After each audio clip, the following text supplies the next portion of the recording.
Assalamualaikum warahmatullahi wabarakatuh. Alhamdulillahirrabbilalamin. Asyhadu an la ilaha illallah wa asyhadu anna Muhammadar Rasulullah. Yang terhormat kepada Ibu dosen pengampu manajemen pendidikan luar sekolah, Ibu Muthaharoh MPDI.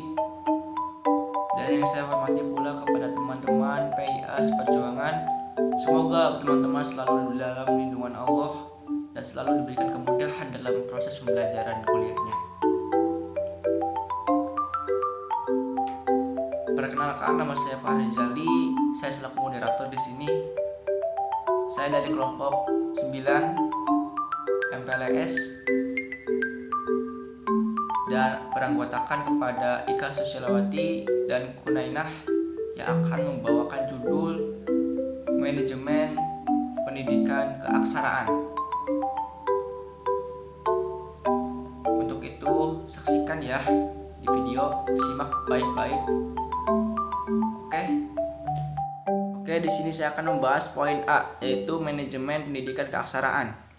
Nah, pendidikan keaksaraan ini adalah upaya pembelajaran untuk menumbuhkan dan mengembangkan kemampuan membaca, menulis, berhitung, dan berbahasa Indonesia dengan kandungan nilai yang fungsional bagi upaya peningkatan kualitas hidup dan penghidupan kaum buta aksara. Nah, keaksaraan fungsional ini adalah suatu pendekatan atau cara untuk mengembangkan kemampuan belajar dalam menguasai dan menggunakan keterampilannya untuk menulis, membaca, berhitung, berpikir, mengamati, mendengar, berbicara pada kehidupan sehari-hari dan lingkungan sekitar warga pembelajarannya. Pembelajaran dan pelaksanaan penilaian dari kedua adalah pengelolaan administratif dan pembelajaran itu sendiri. Nah, ada beberapa alasan mengapa orang buta aksara perlu belajar keaksaraan, antara lain yaitu: pertama, ada mendapatkan status dan atau dihormati oleh orang lain. Yang kedua, mempelajari kemampuan atau keterampilan baru yang belum dimiliki. Yang ketiga, mendapatkan posisi tertentu sesuai dengan tanggung jawabnya sebagai anggota masyarakat. Yang keempat, mempertahankan statusnya yang semula. Masih banyak lagi ya alasan yang diperlukan untuk belajar keaksaraan. Dalam penyataan, faktor terpenting yang memotivasi mereka belajar keaksaraan orang yang tidak tampak dalam program pendidikan keaksaraan itu sendiri. Jika dilihat filosofinya, penyelenggaraan pendidikan keaksaraan merupakan salah satu dari sekian banyak cara untuk membantu manusia mengingat, mencatat, berkomunikasi lintas ruang dan waktu. Nah, dengan demikian pendidikan keaksaraan bukan satu-satunya cara, bahkan bukan cara yang terbaik untuk menuntaskan kebutasaraan dan hal-hal yang meliputinya seperti kemiskinan, keterbelakangan, dan tidak keberdayaan penduduk. Satu hal yang biasa bahwa kebutuhan akan pendidikan keaksaraan semakin meningkat seiring dengan perubahan dan perkembangan dunia. Oke, cukup sekian dari saya sebagai moderator. Kurang-kurangnya mohon maaf apabila ada salah kata yang kurang berkenan. Wassalamualaikum warahmatullahi wabarakatuh. Assalamualaikum warahmatullahi wabarakatuh. Baik, di sini saya Ika Susilawati akan menjelaskan tentang manajemen kesiswaan pendidikan keaksaraan dan manajemen kepegawaian pendidikan keaksaraan. Langsung saja poin 2 tentang manajemen kesiswaan pendidikan keaksaraan. Perencanaan materi pembelajaran berdasarkan kepada kebutuhan sasaran atau peserta didik. Penyusunan materi program disusun bersama antara tutor, fasilitator, dengan peserta didik. Selain penyusunan materi pembelajaran, perencanaan program juga diperlukan. Kegiatan pembelajaran keaksaraan fungsional yang dilaksanakan pendidikan luar sekolah oleh Pusat Kegiatan Belajar Masyarakat dalam melaksanakan program sangat berbeda dengan pembelajaran pendidikan informal. Pada model ini, seseorang guru bertindak sebagai seorang fasilitator yang bertugas menyiapkan seperangkat prosedur untuk melibatkan peserta didik dalam proses belajar mengajar yang berlangsung melalui tahap-tahap sebagai berikut. Yang pertama, menyiapkan iklim belajar yang kondusif. Yang kedua, menciptakan mekanisme perencanaan bersama. Ketiga, menetapkan kebutuhan belajar. Keempat, merumuskan sasaran belajar atas dasar kebutuhannya. Yang kelima, merancang pola-pola pengalaman belajar. Keenam, melaksanakan pengalaman-pengalaman belajar. Terakhir, ketujuh, mengevaluasi hasil belajar dan menetapkan ulang kebutuhan belajar. Menyusun pendidikan keaksaraan harus memperhatikan prinsip-prinsip pembelajaran pendidikan keaksaraan fungsional sebagai berikut.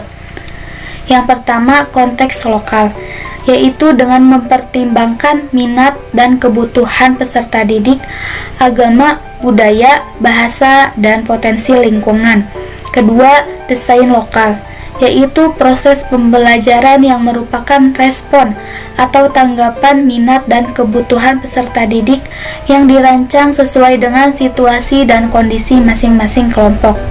Yang ketiga, proses partisipatif, yaitu proses pembelajaran yang melibatkan peserta didik secara aktif dengan memanfaatkan keterampilan keaksaraan yang sudah mereka miliki. Yang keempat, fungsional hasil belajar, yaitu hasil belajarnya dapat meningkatkan pengetahuan, kemampuan, dan sikap positif dalam rangka meningkatkan mutu dan taraf hidup peserta didik. Selanjutnya, poin ketiga tentang manajemen kepegawaian pendidikan keaksaraan. Menurut Hadari Nawawi, perencanaan sumber daya manusia pada dasarnya adalah kegiatan menetapkan atau memprediksi jumlah dan kualitas sumber daya manusia yang dibutuhkan sebuah organisasi sekarang dan di masa yang akan datang, agar seluruh volume dan beban kerjanya yang terdapat di dalam pekerjaan dapat dilaksanakan secara efektif dan efisien. Selanjutnya, dengan melakukan perencanaan ini, fungsi sumber daya manusia dapat dilaksanakan dengan efektif dan efisien. Tenaga pendidik atau tutor merupakan tenaga profesional yang bertugas merencanakan dan melaksanakan proses pembelajaran, menilai hasil pembelajaran, melakukan pembimbingan dan pelatihan, serta melakukan penelitian dan pengabdian kepada masyarakat. Tutor keaksaraan fungsional yaitu tenaga yang berasal dari masyarakat yang diberi wewenang dan merencanakan, melaksanakan, mengevaluasi proses pembelajaran pada pendidikan keaksaraan fungsional. Dari beberapa teori tersebut dapat dipahami bahwa perencanaan tenaga pendidik atau tutor merupakan kegiatan untuk menetapkan jumlah dan kualitas sumber daya manusia yang dibutuhkan di waktu yang akan datang dengan melakukan beberapa proses untuk mendapatkan calon tenaga pendidik yang memenuhi kualifikasi untuk mengisi pekerjaan menjadi tenaga pendidik pada kegiatan keaksaraan fungsional dengan menentukan seleksi yang baik dalam perencanaan untuk menghasilkan tenaga pendidik yang memiliki keterampilan dan keahlian yang relevan dengan kegiatan yang dilaksanakan. Lanjut ke materi berikutnya, yaitu mengenai manajemen sarana dan prasarana pendidikan keaksaraan. Nah, dalam hal ini, setiap penyelenggaraan atau setiap penyelenggara pembelajaran pada pendidikan keaksaraan itu dapat memanfaatkan sarana yang tersedia di lingkungan, yaitu untuk menunjang proses pembelajaran tersebut, yang mana proses belajar mengajar dapat dilaksanakan di gedung-gedung sekolah, balai desa, tempat ibadah, rumah penduduk, atau juga bahkan fasilitas lain yang layak dan juga memenuhi syarat untuk kegiatan pembelajaran keaksaraan. Nah, adapun dalam hal ini, satuan pendidikan yang menyelenggarakan pendidikan keaksaraan dasar diwajibkan memenuhi beberapa hal, yaitu adanya pendirian, yaitu sesuai dengan Peraturan Pendidikan dan Kebudayaan Nomor 81 Tahun 2013. Lalu adanya memiliki manajemen administrasi dan juga keuangan yang baik sebagai satuan pendidikan. Lalu juga dalam hal ini, satuan pendidikan non-formal dan satuan pendidikan lain yang menyelenggarakan program pendidikan keaksaraan itu harus berkewajiban melaksanakan fungsi manajemennya. Nah, lalu yang terakhir ada mengenai manajemen keuangan pendidikan keaksaraan. Nah, berkaitan dengan keuangan atau berkaitan dengan perencanaan biaya, Sumber pembiayaan program keaksaraan ini biasanya berasal dari pemerintah ataupun kabupaten, bahkan provinsi atau pemerintah pusat.